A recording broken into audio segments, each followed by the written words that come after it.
Service public. Service public. Service public. Besoin de comprendre, de savoir, besoin de vous informer sur différents sujets du quotidien. Éducation, santé, justice et loi, sur des sujets de société, culture, environnement, sport et histoire.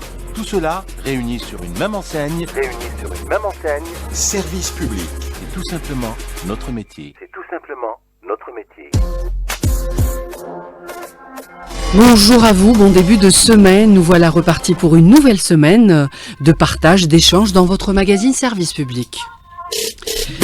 Vous êtes bien sûr à l'endroit où l'on se sent comme à la maison. Dans quelques minutes, on va parler de cette opération de plantation d'1 million d'arbres, une opération de reboisement d'envergure, ou comme on dit, Inch'Allah, yaj'alha ada, voilà, que toute l'Algérie soit verte et qu'on ait des arbres partout, même dans le petit quartier, dans la petite ville, où que vous soyez, voilà, des arbres. Ça fait tellement de bien.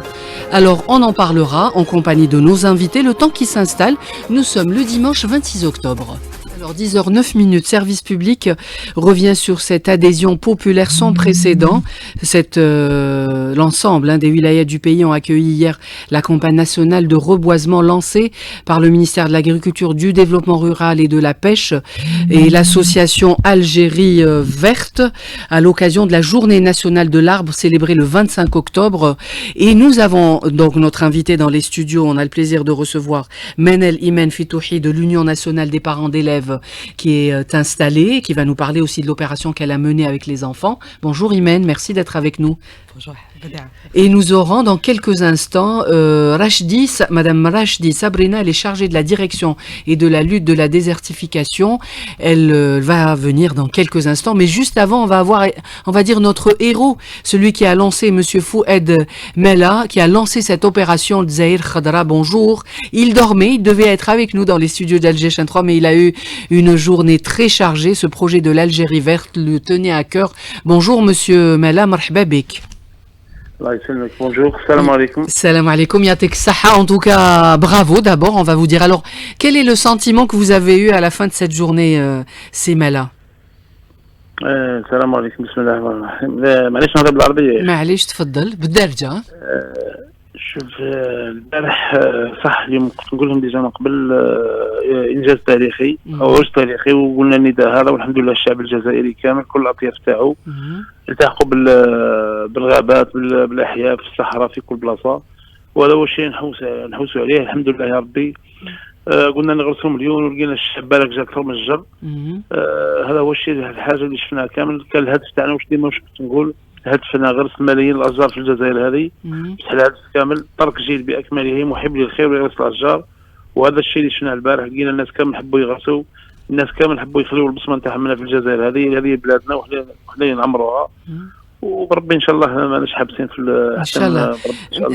Monsieur Mella, vous-même vous avez donc cette campagne nationale de plantation d'1 million d'arbres, mais juste قبل ما تلانسي هذه l'opération كان عندك هويه كنت تروح في لي كارتيي وترفد وتعمل وتقول كيفاش هذه l'idée جاتك؟ comment ça s'est passé dans votre tête pour que vous vous sentiez responsable باش تحس روحك مواطن وتعرف باللي الحومه اللي تعيش فيها لازم تكون نقيقيه؟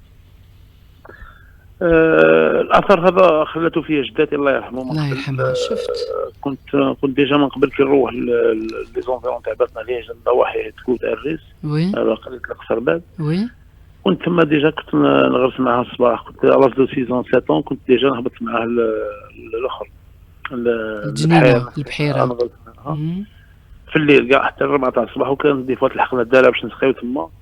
الاثر هذا يمشي. وكنت ديما كيمشي مع امي كنت نمشي مع الوالدين ديما نقول لي مالا الاشجار ما يكونوا الحواف تاع الطرقات يكونوش خضراء وكلش. وكنا ديما في الصيف ولا ديما كل ما نروحوا للدوار ثم كنت نغرس كنت نسقي معاها. خلات فيا الاثر هذاك. ومن بعد كبرت جبت روحي شويه ولات لي ذاك صافي 13 ولا شيء. بديت نغرس في الحي في مدينه باتنا. كان الحلم تاعي نغرس حي في مدينه باتنا. ومن بعد بدا يكبر الحلم. من بعد قلت والله غير نفتح صفحه امام كل بيت شجره. كنت نقول لي وجد الحفر تاعو ويتبع بالسقي نغرسوا له. ومشات الفكره ولقينا روحنا ندوروا في 58 ولايه في الغابات الجزائريه. عندنا نماذج في الغابات الجزائريه، عندنا نماذج في السد الاخضر، عندنا نماذج في لي بوند في الحزيمه الخضراء في الصحراء، عندنا في حوا في الطرقات في المدن.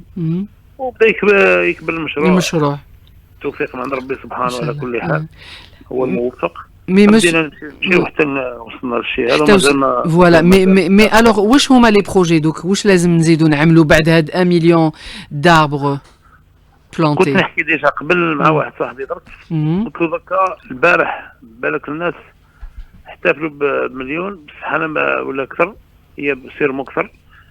بصح الحاجه المهمه البارح كامل كي شفنا الشعب كاع متلاح، الشعب كاع الجزائري متلاحم. وي شفنا الشعب الجزائري كان بيحب بلاده، هذا هو الشيء اللي حبيناه. كنت واحد كي بدا يغرس الشجر، واحد كي بدا يعتني بهم، راح يولي تولي العلاقه مليحه وطيده بزاف بينه وبين بلاده هذه. وهذه راهي كما نقولوا راهي صدقه جاريه قبل كلش. وهذا هو الشيء نخلي الاحساس اللي شفناه البارح، بدينا الشعب كامل يحب بلاده، الناس كل تغرش. الناس كامل شعار خضراء باذن الله، الشعار هذا اللي قلته خطره هضرته بعفويه. لقيت كل الجزائريين وحتى البلدان العربيه راهم معاه، وحتى الجاليه الناس كونوا خضراء باذن الله. الناس ديجا الناس اقتنعوا بالمشروع. مي بصح سي فؤاد مالا تكون خضراء الجزائر، مي تكون كانت مقيقيه. اسكو يا دي زوبيراسيون هكذاك تخمم عليهم باش يكون مشروع وين يكون الجزائري يجي وينقي في حومته وينقي في الكارتي تاعو خضراء وبيضاء ومقيقيه؟ ديما احنا عندنا مشروع ديما راني نقول فيه في الفيديو اللي نديرهم، نقي وما ترميش. علاه قلنا نقي وما ترميش؟ لا خاطر مش ديما حملات يكونوا حملات تاع نظافه ومن بعد موراهم نرميو. كونتي رانا نفهموا ما عملناش شيء، نقيو ومن بعد رمي على روحك حتى لا بروشين الحمله الجايه باش نعاودوا نقيو. مالا قلنا نقي وما تزيدش ترمي، حاب يقول نقي وما ترميش. ثم ديجا هذا هو الحمد لله هذا كبير عند الجزائريين خاصه عند الاطفال. ثم راهي ماشيه، والنتيجه جامي تكون في نهار واحد. بيان سور النتيجه تجي مع الوقت. وهنا اتكلنا على ربي. ان توكا يعطيك الصحه سي مالا فؤاد بور لوبيراسيون خضراء. نخليك تستريح شويه باسكو نوضناك من نعم تفضل، كون نوضناك من نعاس. تفضل. نقول لكم ثاني حاجه. وي نشكر بزاف السيد الوزير، انني كما يقولوا بدون مجامله تما راهو عطانا الفرصه باش نقولوا كلمتنا في الشيء هذا كامل. ورانا عندنا برنامج كبير مع السيد الوزير، راح يكونوا باذن الله اخبار ساره بزاف في مجال الشعب الجزائري. بربي ان شاء الله راه فيها خير كبير باذن الله. Eh ben écoutez, on souhaite pour notre chère Algérie. يعطيك الصحة سي مالا خضراء بإذن الله. يعطيك الصحة بسلامة. شكرا. Merci. Il est 10h16 minutes. Je me tourne vers vous. Merci d'être avec nous, Madame Sabrina Rajdi, chargée au niveau de la direction de la lutte et de la désertification. Vous voulez réagir par rapport à notre invité?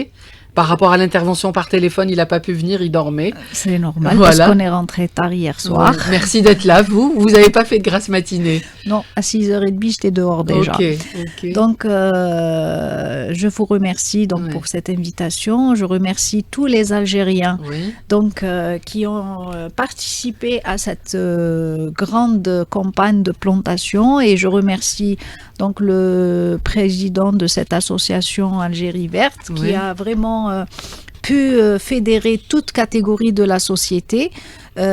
C'est vrai que c'est une journée qu'on a toujours célébrée chaque année depuis très longtemps, depuis l'existence de la Direction générale des forêts. Donc, mais c'est vrai que cette année, on a vu l'engouement important de toute catégorie. Je dis bien toute catégorie parce qu'il y a eu l'implication des familles entières. Et il y avait même des enfants qui étaient déçus parce qu'ils n'ont pas pu planter. Et je citerai le cas d'un enfant à Tipaza, mais à son honneur, une journée sera dédiée à ce petit enfant pour qu'il puisse exaucer son souhait. Est-ce qu'on a une explication sur cet engouement? En fait, moi je pense que le besoin d'avoir du vert autour de soi fait que chaque Algérien est assoiffé de cette verdure et du moment où l'occasion s'est présentée et ils ont tous répondu par la présence massive et tous favorables. Donc on remercie tout le monde. Maintenant, c'est vrai que c'est bien de planter, mais après la plantation. Et c'est la spécialiste qui va nous dire. Je me tourne vers vous. Alors, Imen, dites-nous, vous vous occupez d'une association de parents d'élèves. C'est l'Union. D'accord, donc je suis membre de l'Union nationale des parents d'élèves. Des parents d'élèves. Et donc, vous étiez sur quelle région hier? Voilà, donc on a été invité justement par la direction des forêts à participer à la campagne de reboisement au niveau de Moktakhera, où 12 000 arbres étaient prévus pour la plantation. Ce que je voudrais rajouter aux deux interventions précédentes, réagir, bien sûr, Imen, allez-y, c'est qu'on a vu qu'un gros travail a été fait au préalable. De sensibilisation, mais de préparation aussi, parce que sur ces espaces-là, il faut une préparation, aller, j'imagine vers l'étude du sol, ensuite choisir les lieux, les bonnes essences d'arbres à planter. Ensuite, la sensibilisation a été très grande d'un point de vue donc de l'association des Khadra, qui fait un grand travail depuis très longtemps. Tout à fait. Mais est-ce que le travail des réseaux sociaux, il a communiqué, Monsieur Fouad Mala a été très très compétent. Je veux dire, il a utilisé les outils comme il se doit. Exactement, les outils qui fonctionnent pour toucher tout le monde, qui fonctionnent aujourd'hui. Et d'où je dirais, Madame Rachdi, cet engouement. Parce que ça a touché toutes les catégories des familles algériennes qui se sentent concernées par cette plantation. Tout le monde est connecté sur les réseaux sociaux et donc ça a fait vraiment... ça a intéressé tout le monde. Et puis il y a beaucoup de... Il y a lui, il y a d'autres aussi qui s'intéressent à l'arbre. Donc il y a eu en fait une connexion entre les professionnels, donc ceux qui ont donc les pépinières et tout, qui ont contribué. Il y a eu beaucoup de dons de plants aussi, entre autres donc les plants qui ont été plantés. Je remercie aussi ces donneurs.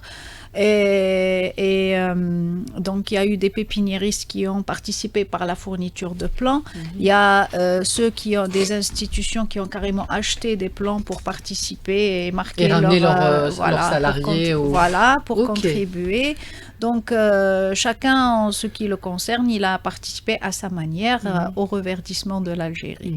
Alors on est à plus d'1 million ou on a respecté le chiffre ou on a dépassé le 1 million. On a dépassé le 1 million, on est 1 million 300, mais le bilan n'est pas aussi définitif parce qu'il y a encore des gens qui sont en train de planter aujourd'hui. Mais hier déjà on était à 1 350 000 plants mis en terre.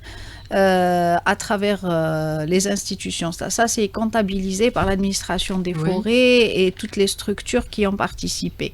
Mais je sais qu'il y a plus que ça parce qu'il y a même des quartiers, des chefs de quartier, enfin les associations de quartier qui ont contribué à leur échelle, c'est-à-dire pour un peu contribuer à cette campagne. Est-ce qu'on sait, Madame Rachdi Sabrina, je rappelle que vous êtes directrice de la restauration des terres et du reboisement, est-ce que ça a touché même les petits quartiers ou c'est comment le choix des sites ou des lieux a été En fait, le choix des sites, on est parti par le principe où on devait toucher chaque circonscription d'une wilaya. Donc il y a des wilayas qui ont 5 circonscriptions, d'autres 3 sont en fonction de la répartition territoriale de la wilaya. Donc il y a des wilayas qui sont plus vastes comme les wilayas du nord, donc elles ont 5 circonscriptions et niveau de 5, donc on a touché pratiquement 210 circonscriptions. Et à travers les circonscriptions, donc il y a des circonscriptions qui coiffent 3-4 communes, 4 daïras, donc plusieurs communes. La majorité en fait des wilayas ont contribué, même les petits quartiers, et ceux qui n'ont pas les moyens de faire chez eux, donc ils ont participé dans les chantiers, donc les espaces dédiés par les services des forêts pour avoir un peu, en fait c'est une journée de sensibilisation et d'éducation environnementale en fait, pour à chaque fois rappeler quel est l'intérêt de cet écosystème naturel et pourquoi on doit planter. Est-ce qu'on peut le rappeler aujourd'hui dans Service Public à 10h22 cette conscience et cet engouement, il a une explication. Est-ce que c'est le travail aussi de longue haleine et de dire qu'un arbre dans quel coin que vous soyez a son importance? Est-ce qu'on peut le rappeler? Pourquoi? Oui, bien sûr. Madame Rachdi, c'est vous la spécialiste. Nous sommes là pour ça et on ne cesse. Et Imen aussi peut, parce que je sais que c'est sa passion. Oui, parce que pourquoi on plante un arbre? Donc c'est pour augmenter la superficie boisée. Pourquoi il faut avoir une superficie boisée? C'est pour déjà atténuer les effets de sécheresse et d'effets de serre que nous subissons de plus en plus. Et aussi, mis à part tout ce qu'on connaît, elle fournit l'oxygène, production d'oxygène, régulation du climat. Créer un microclimat, donc un habitat pour des micro-organismes et toute une faune qui va s'installer, parce qu'un écosystème boisé, donc c'est un habitat pour une faune, et en fonction des spécificités de la région, donc on a une diversité biologique, floristique et faunistique. Donc l'intérêt essentiellement, c'est la lutte contre la désertification, contre l'érosion dans les bassins versants et les zones de montagne, la lutte contre l'ensablement dans les milieux arides et semi-arides, et aussi la fixation des dunes et la lutte contre l'ensablement et la préservation des structures et les infrastructures socio-économiques au niveau du sud. Donc là où on doit avoir du vert. Ça, néanmoins, les services écosystémiques aussi qu'offrent ces écosystèmes, c'est des richesses, et elle peut être une source de revenus pour les populations. Ça a une valeur économique, bien sûr. Valeur économique. Donc c'est une valeur écologique, sociale et économique. Oui. Et quel était l'état des lieux, Madame Rachdi Sabrina, avant cette grande opération? Est-ce que c'est une des plus grandes, hein, depuis quelques années, on fait des petites opérations, mais 1 million et quelques d'arbres, c'est la plus grande. Ça fait longtemps. Ça fait longtemps. Quel était l'état des lieux? Donc on sait qu'il y a certaines régions où il y a eu des incendies de forêt, où il n'y avait pas d'arbres, il n'y avait pas vraiment grand-chose. Et donc, cette opération, elle a son importance. Bien sûr. Oui. En fait, cette opération, c'est un peu toucher tous les écosystèmes. Donc, on a fait des opérations donc, de plantation au niveau des écosystèmes forestiers. Donc, je prends l'exemple de l'Arva'ana Thirathin, qui était une plantation de chêne-liège dans une forêt de chêne-liège qui a été assujettie à des incendies en 2021 et a eu même un lâcher de perdrix parce qu'elle va retrouver son écosystème naturel. Donc c'est pour dire qu'il y a une reconstitution naturelle, mais une cicatrisation naturelle après les incendies.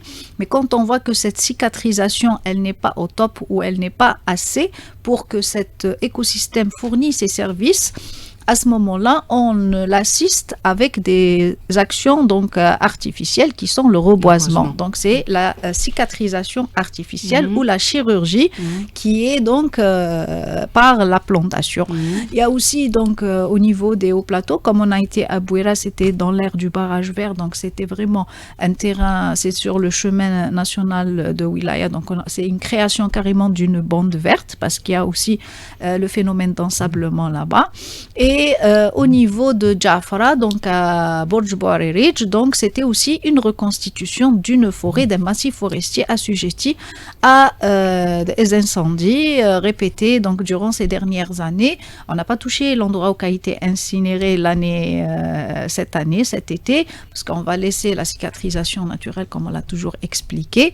Pour ne laisse la nature faire d'abord son travail. La cicatrisation naturelle. Si dingue, on ne voit pas que le corps humain, l'épiderme n'est pas bien reconstitué, on va arriver à la chirurgie, qui est le reboisement. Donc, et bien sûr, au niveau du sud, c'est créer un peu les espaces verts, créer des bandes vertes, des ceintures vertes, qui étaient plus dans les milieux urbains et périurbains et dans les grandes agglomérations. Voilà. Pour vous, Imen, comment ça s'est passé avec l'association des parents d'élèves, Imen Ftouli? Alors, vous étiez heureux, j'imagine. Oui, c'est un grand bonheur d'aller dans un endroit où on peut planter un arbre. Vous m'avez dit. Oui, donc l'importance que l'enfant soit en contact déjà avec cette nature, lui, naturellement, c'est déjà un besoin. Mais aussi, c'est déjà une activité qui peut reproduire en voyant les adultes le faire. Donc, il y a eu un biomimétisme, un mimétisme, on va dire, plutôt un adulte qui donne l'exemple et l'enfant, qui le suit. Et quel bel exemple. Oui, un très bel exemple, justement. Et qu'il soit l'éco-citoyen de demain, justement. Donc, toutes ces opérations, on a déjà participé, justement, l'année dernière avec la direction des forêts. On a eu 200 arbres pour notre association. J'imagine que les autres associations aussi l'ont eu. Et on a l'opération qu'on avait organisée, c'était justement un peu comme fait Jaza El Khadra, c'est qu'on est parti sur un lieu. Alors c'est un terrain de la commune. Les enfants ont participé au nettoyage d'abord.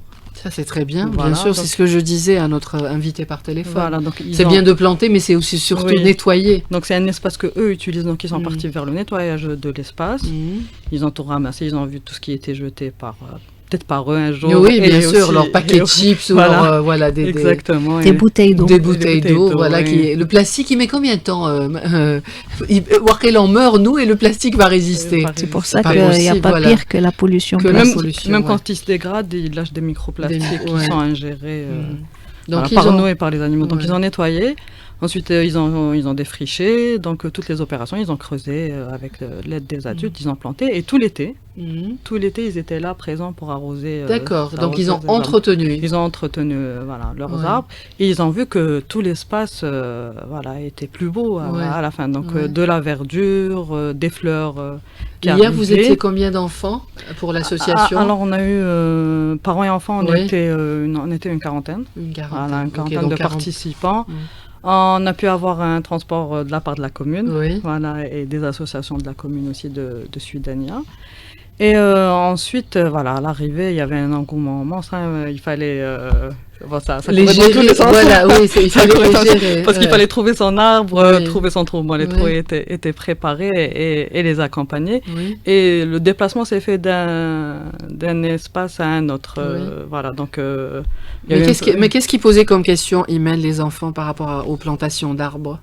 Ça va mettre combien de temps, par exemple, pour grandir? Parce qu'ils veulent tout de suite en profiter. C'est ça. Profiter de l'ombre. Quand est-ce que je dois revenir pour arroser? Et est-ce qu'ils vont se souvenir du lieu et de l'arbre où ils ont planté? C'est quelque chose qui les marque. Ok. Les enfants, c'est quelque chose incroyable qui les marque. Et on aimerait bien justement qu'on ait d'autres occasions de revenir sur ces lieux-là. Avec les enfants, on va essayer de les accompagner. Mais aussi, il va y avoir justement une campagne, peut-être que Madame... Madame Rachdi va nous dire. Alors, c'est bien des écoles de ces opérations, mais on va continuer sur cette opération d'envergure et je dirais une adhésion populaire, parce que partout dans l'Algérie, ils ont voulu participer à cet acte citoyen, je dirais. Madame Sabrina Rachdi, directrice de la restauration des terres et du reboisement. Donc, on plante un arbre, on l'a planté hier. C'est quoi après la suite? Après, c'est l'entretien. Et il se fait tous les combien? Alors, l'entretien, comme il n'a pas encore plu. Oui. Donc, malheureusement, oui. Voilà, donc l'idéal, c'est qu'on revienne là où on a planté pour les arroser. C'est pour ça, justement, hier, on n'a pas fait que dans les espaces naturels, mais c'était aussi au niveau des institutions, au niveau des écoles. Comme ça, donc, ces institutions et ces écoles vont prendre en charge tout ce qu'on a planté hier en matière d'entretien. Donc, au moins une fois par semaine pour le moment, puisqu'il n'y a pas de pluie. Donc, l'idéal, c'est d'arroser. Et bien sûr, veiller à ce que... parce qu'il ne faut pas arroser tous les jours. Donc, une fois par semaine. Combien de temps il met un arbre? Ça dépend des espèces, mais il faut minimum 3 ans pour qu'il soit autonome. C'est pour ça qu'on dit qu'on a créé des vies. Donc hier, on a créé 1 million et quelques de vies. Et donc, il faudra les entretenir. C'est des bébés, en fait. Donc, pendant 3 ans, il faudra s'en occuper. Voilà. 10h31, une petite pause et puis vos appels. Dites-nous si vous avez participé à cette opération de l'Algérie verte, avoir des arbres partout où que vous soyez. Le 021 48 15 15 est à votre disposition. On écoute une chanson à 10h31 et puis on revient vers vous. Merci beaucoup en écoutant la chanson, mes chers collègues que je remercie. Hakim Ben Moussa, Saddeq à la technique, Lefgoum qui est à la régie et Yassine au streaming pour ce beau bouquet de fleurs, pour mon anniversaire. Ça me touche, je sais pas filmer, mais nos invités, ils m'ont fait la petite surprise. Yate comme ça, merci, ça me va droit au cœur. Mais on veut, Badia. Merci à vous. Alors on continue, c'est beau, c'est pour les fleurs. Si on avait comme ça des studios avec plein de fleurs, ça vous fait du bien, visuellement et moralement. Alors on continue, on a parlé de cette plantation, donc campagne nationale de plantation d'1 million d'arbres. Je dirais que c'est important d'entretenir, Madame Rachdi. Ça ne suffit pas juste de planter. Et ce n'est que le lancement de la campagne. Ça veut dire que toutes les opérations donc, de plantation, de reboisement, elles vont se dérouler entre le 25 octobre jusqu'au 21 mars. Et le 21 mars, c'est bien la clôture de la campagne de reboisement. Donc, on va profiter donc de cette campagne, donc les 6 mois, pour faire des... Est-ce que pendant 6 mois, on peut planter? Oui, de octobre jusqu'au 21 mars, contrairement à ce qu'on pense. On dit, mars, on va commencer à planter, parce qu'on a souvent eu des demandes. C'est mars, on va demander c'est ça, c'est ce qu'ils disent.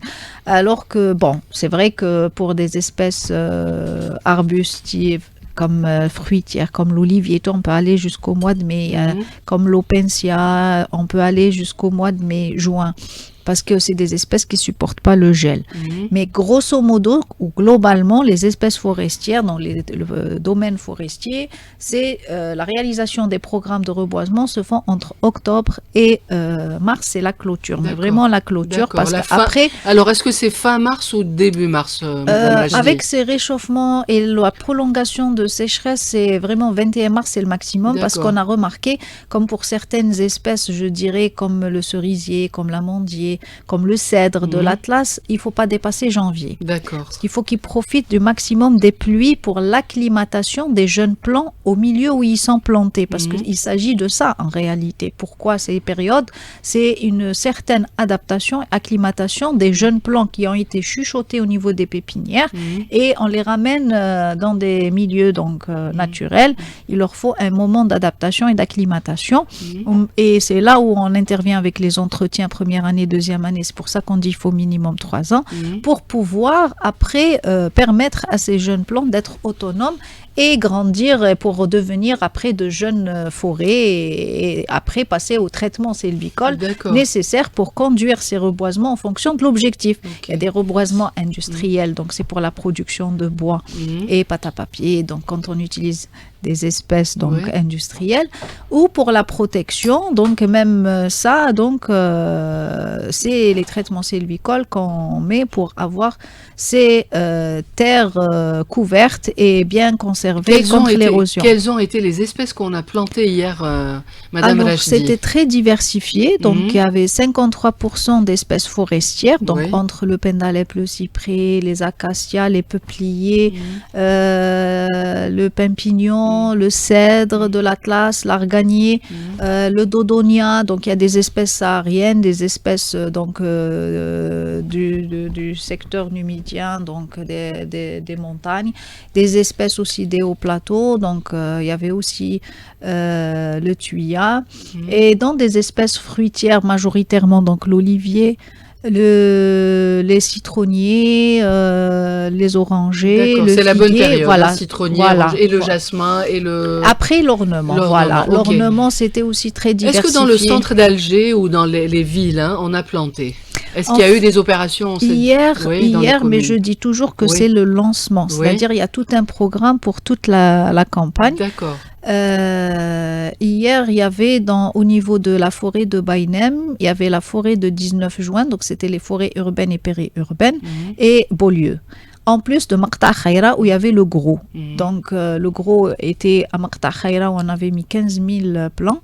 Et le reste, c'était donc avec sous donc la présidence des wali délégués, donc de Dalbeda et de Baraki, donc qui ont chapeauté les opérations au niveau des sites plantés dans ces forêts périurbaines. Donc les prochaines, comme la campagne, vous vous rappelez, Madame Rachdi, qu'elle démarre d'octobre au 21 mars. Très bien. Il y aura des mini-opérations, on va dire celle-là. Une campagne nationale d'envergure. Il y a eu le lancement de la campagne qu'on a toujours célébrer la journée nationale de l'arbre, pour dire que c'est le lancement de la campagne.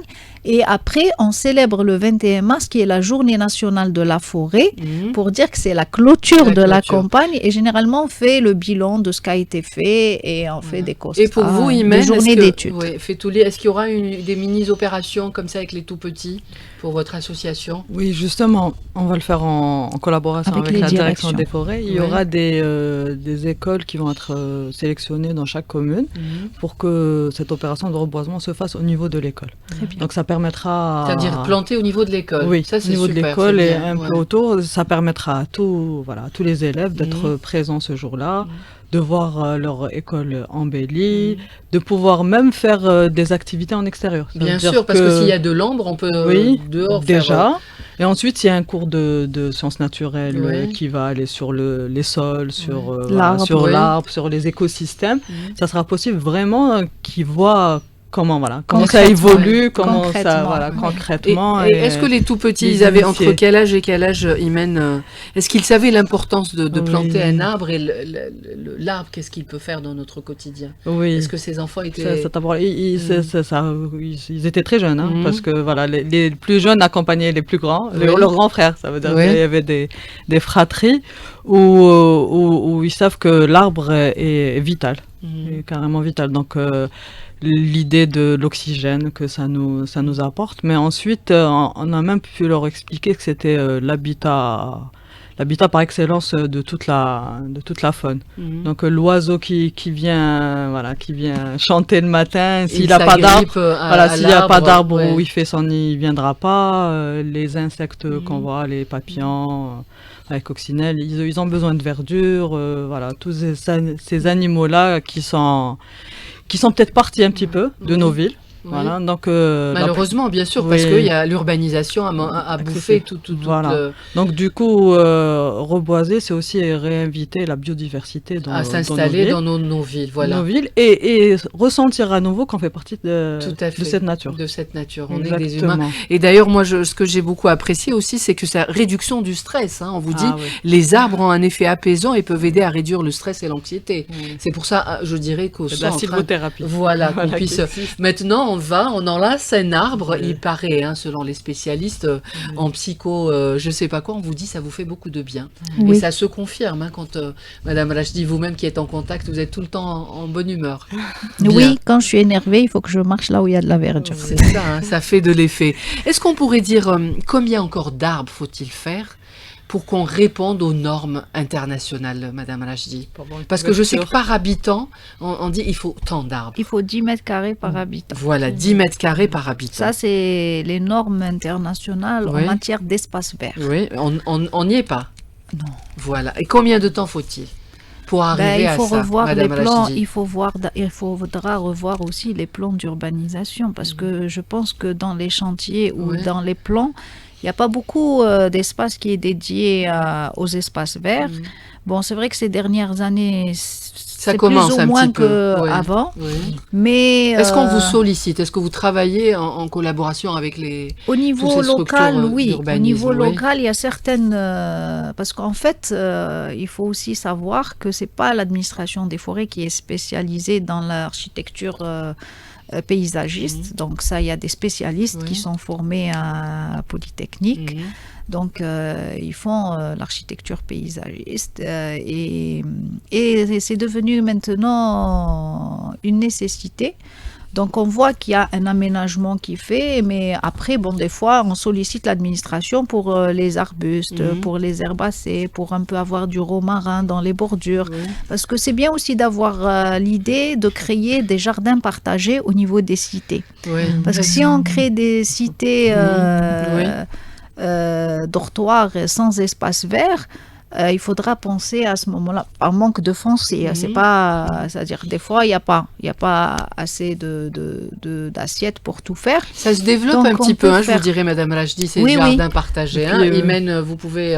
Je sais que vous êtes la permaculture, vous êtes une des initiatrices. Voilà, ça fait plus de 10 ans que ça a été lancé. Le premier jardin partagé a été créé dans une cité ADL à Beaumatais. Très bien. Voilà, donc je pense que vous connaissez. Dites-nous, Imen, Donc voilà, c'était une cité ADL il y a 10 ans de ça, et ça a commencé en plein Harash, en plein centre de la commune d'El Harash. Et voilà, c'est chaque personne, chaque habitant de la cité pouvait avoir sa petite parcelle pour cultiver ses propres légumes et ses plantes aromatiques. On devrait généraliser ça. Exactement. Un petit balcon, des expériences qui fonctionnent, même les terrasses. On devrait même profiter des terrasses qu'il y a sur du centre-ville ou ailleurs. Ça prend, dites-nous, Madame Rachdi. Oui, mais sur une terrasse, parce qu'il y a de la biodiversité.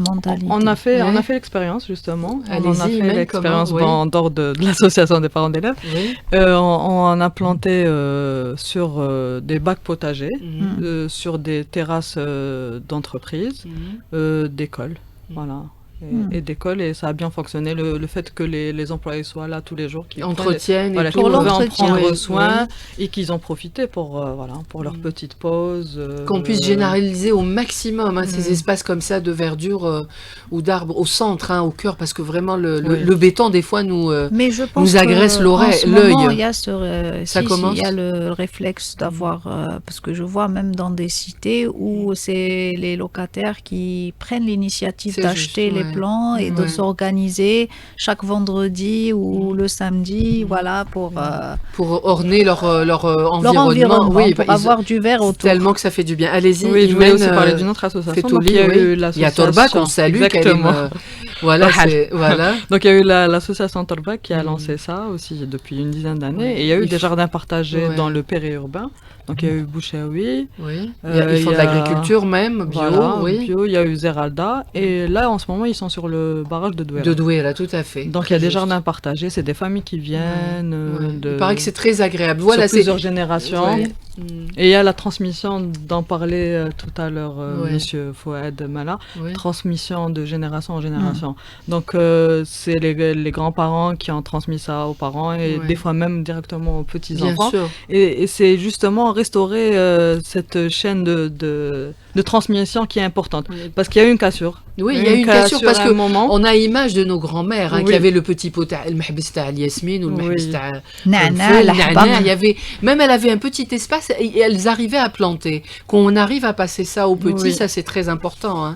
Et quand vous me disiez, Madame Rachidi Sabrina, je rappelle directrice de la restauration des terres et de reboisement, donc combien encore faut-il? Est-ce que tous les ans il faut planter 1 million et quelques pour verdir, on va dire, notre pays? Toute année, est-ce qu'on a une visibilité? Du tout.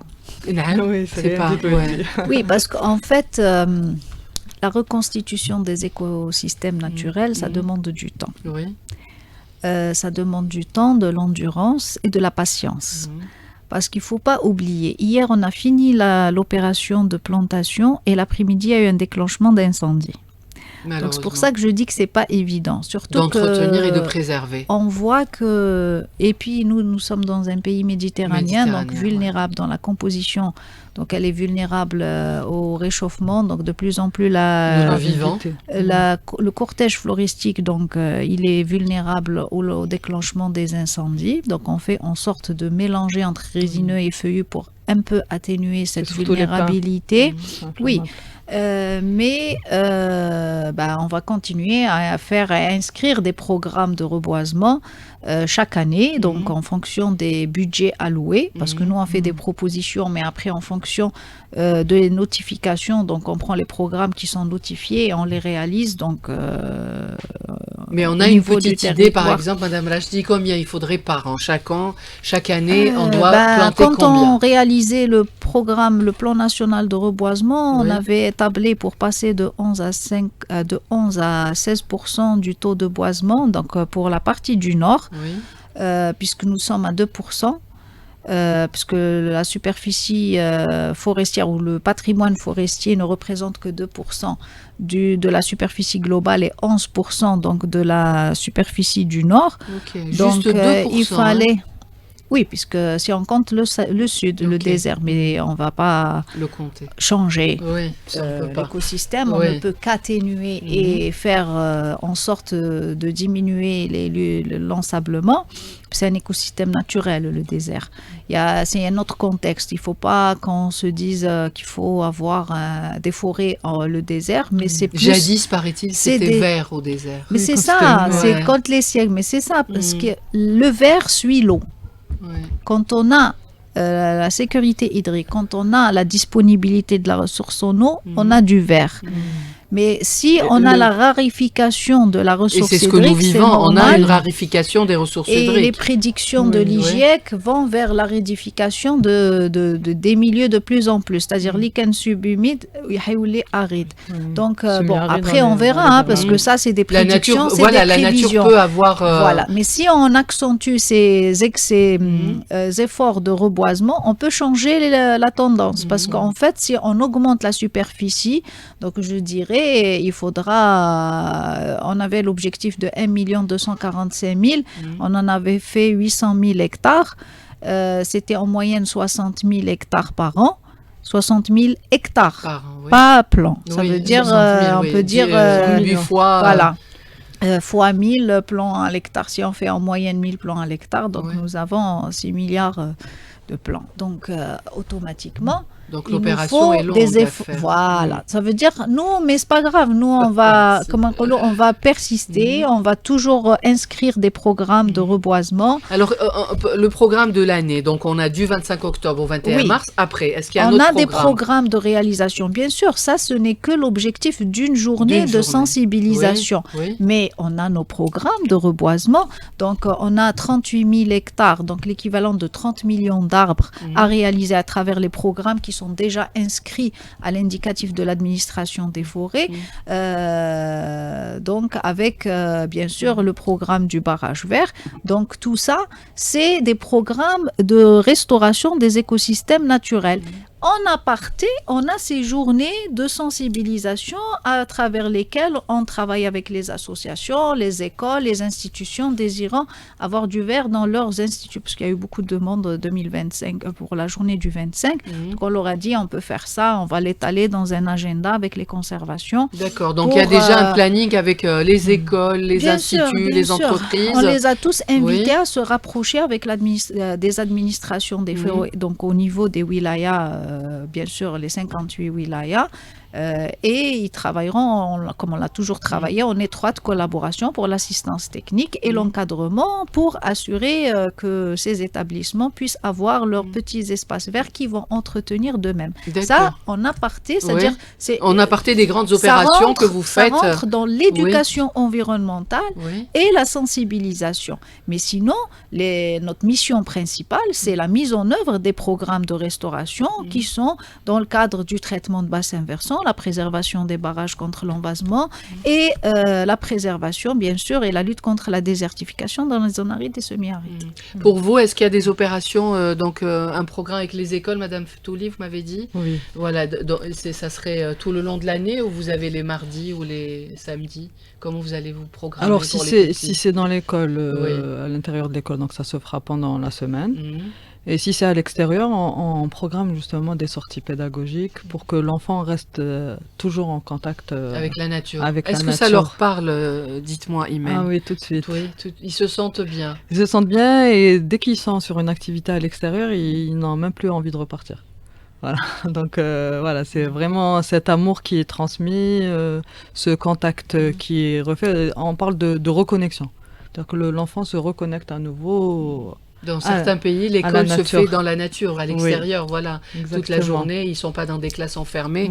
Ça serait vraiment des projets, on pourrait travailler avec la direction des forêts. Exactement. Justement, on profite de ce genre d'événement pour relancer. Voilà, pour relancer la saison, relancer l'activité et que l'enfant, autant que les parents, soient acteurs.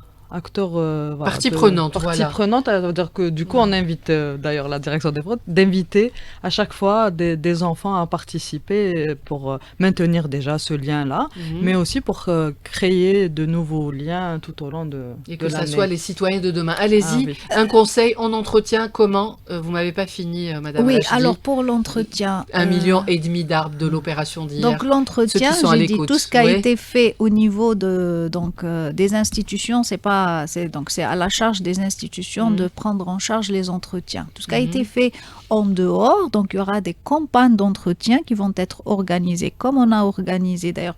On a même hier avec Monsieur Fouad Mala, donc on avait dit comme on a fait le buzz pour la plantation, on devrait faire la même chose pour l'entretien et revenir pour l'arrosage et l'entretien. Comme ça, ils vont vraiment comprendre comment faire pousser un arbre et pourquoi on doit le préserver quand il est centenaire. Aussi, pour les écoles, il n'y a pas que la plantation, parce qu'on fait même aussi des sorties avec les conservations pour la reconnaissance des essences aux forêts, faire de petites randonnées dans les forêts urbaines, périurbaines. C'est en fait à la découverte de la forêt. Vous travaillez aussi avec le ministère de l'Éducation? Il y a des programmes avec eux? Non, on en avait déjà fait ça avec la conservation d'Alger dans le cadre du programme iSpaces Green, où il y avait chaque samedi une activité avec les écoliers, avec surtout avec les écoles, où il y avait à chaque fois, et moi on m'invitait, donc je participais. C'est pour ça que je connais un bout. D'accord. Mais c'est vrai que on peut toujours maintenir cette activité. Et entretenir, arroser, aller arroser. Tant qu'il n'y a pas la pluie, aller arroser. Voilà, oui, cette petite surtout arbre. pendant la période mars jusqu'à septembre prochain. Comme ça, octobre prochain, on va vraiment dire qu'on a réussi les 1 million de plants. Mais sinon, vous avez dit, Madame Lajdi, qu'il met à peu près 3 ans l'arbre pour, pour être autonome. Voilà, donc là, c'est encore un petit bébé. Il faut l'entretenir. En tout cas, moi, mon rêve, c'est qu'on ait une campagne nationale de nettoyage. Voilà, qu'on puisse nettoyer dans nos quartiers. Ça va de pair en parallèle. Voilà. Voilà, Hamla Kbira, où on nettoie nos quartiers, là où nous vivons, c'est important. Et nous planterons là, partout où on a nettoyé. Très juste, voilà. Espérant, voilà, pour notre chère Algérie. Merci à vous, mesdames, d'avoir été avec nous dans Service Public. Et nous sommes revenus sur cette campagne nationale de plantation en plus d'1 million d'arbres. Merci, Madame Rajdi Sabrina, directrice de la restauration des terres et du reboisement au niveau de la direction des forêts. Merci, Imen Fetouli. Je rappelle que vous représentez l'association des parents d'élèves, mais en même temps, vous avez toujours Permaculture. Permaculture, oui. Voilà, si ça vous intéresse, elle a une page Facebook. Voilà, c'est une entreprise à impact social et environnemental pour reconnecter les enfants, mais pas que à la nature. À la nature, voilà. Aimer la nature, ça vous fera du bien. Merci, on se retrouve demain, même heure, même station. Merci à mes chers collègues. Je vous aime bien. Allez, à demain. Yemen Aïch.